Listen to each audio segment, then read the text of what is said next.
Just a FYI, bought this yesterday for another shoot that I've got. I thought it'd be fun to use.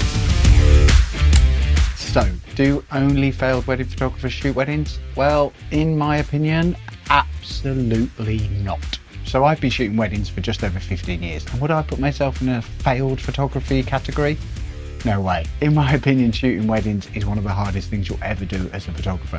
Not because it's hard and painful, but just because the amount of disciplines that you have to cover in one day. You are there on the day, you only have one chance to get these things done, and you cover literally 90% of the disciplines as a photographer. Don't get me wrong, it is fun, but it doesn't come without its challenges. So let's dive into what it takes to be a wedding photographer. You need to be really good at problem solving because you're going to come up with loads of different variables that you have no control over. The weather, the lighting that you're presented with in various rooms, in hotel rooms, in venues, outside, day, night, midday sun in the middle of the summer, not very flattering, let alone time constraints when you are just not given the amount of time that you would need to get amazing shots. You just have to work with it. Doing this job, you learn very, very fast to be quick on your feet, quick thinker, and just get the job done in a fun and creative way. Let's talk about some of the different styles of photography that we cover just in a single wedding day. Product photography. Often people will have things that they've bought especially for their wedding days, like special shoes or cufflinks, watches, headpieces, earrings, jewelry, all of that kind of stuff. So they can remember all those special items that they bought for a wedding day. Landscape photography. People booked amazing places to get married and they want some beautiful shots of the environments that they've decided to get married in. Architecture. Often people have booked beautiful venues and to get really nice shots of those buildings, amazing. Shooting pets. Often people bring their pets to their weddings because they're important members of the family. Not to mention kids. They're not at all weddings, but if they are, they're amazing to shoot kids. They have fun, they do silly things, they don't do as they're told often, and that's amazing.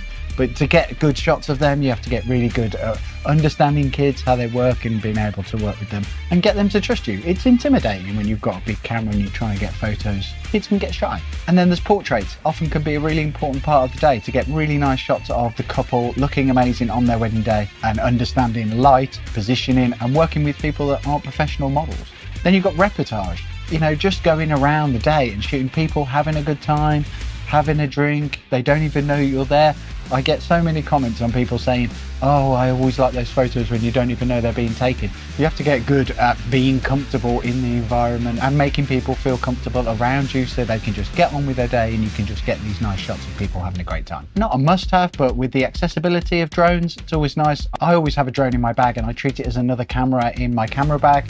So it's always nice to throw a drone up and get an amazing venue shot so you can cover architecture and landscapes within those shots as well. And then there's event photography where the sun's gone down and you're getting inside and you might need to throw on a flash and get some great shots in a changing environment. And the dance floor, completely different. Again, you're getting involved, you're getting in there, you're getting people having a good time. They've often had a few drinks then, so then they're not noticing you so much, but you need to be able to get good shots of people having a great time, and you can just be creative with that and you can throw the flash down and get some drag shutter. Then you've got band photography as well. Often there's a band there or a DJ or some kind of entertainment. You know, we get good at shooting all kinds of events and activities going on. So just in like an 8 to 10 hour wedding day, you've already covered landscape photography, product photography, architecture, portrait photography, kids, pets, bands, events, reportage, maybe some drone photography, working with natural light, working with artificial light, working with flash. It's a lot. And when you're doing that week in and week out, you learn fast. So if you're a photographer starting out or you're just looking to kind of take your photography to the next level,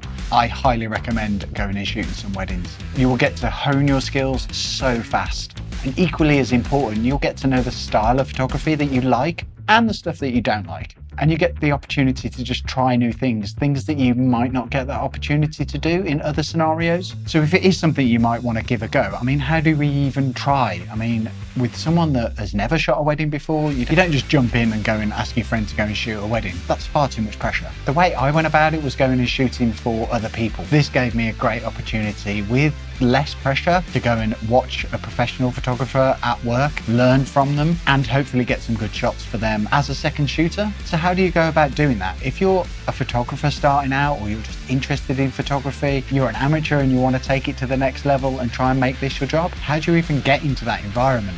Well, The way I did it was just contacting photographers and asking if I could assist them in any way, even if that's just grabbing them a coffee, carrying their bag, changing their lenses, whatever it is. You get access to see how it all works and how photographers work. And what you learn in those environments is invaluable. So reach out, speak to photographers. Wedding photography can be a lonely job, and just to have someone there just to chat to can be helpful. I would highly recommend not going in blind and just saying, yeah, I'll shoot your wedding, no problem. It's a big deal, and there's a lot to learn. There's a lot to learn about weddings, full stop. Often people as non-wedding photographers don't go to that many weddings. You might go to a handful in your lifetime. So actually understanding how weddings work and the flow of them from morning till the ceremony, through to drinks reception, cocktail hour, into dancing and the evening. There's a lot to learn about how that all kind of works, and organising your timings around that to enable that you get everything that you need so the clients are happy.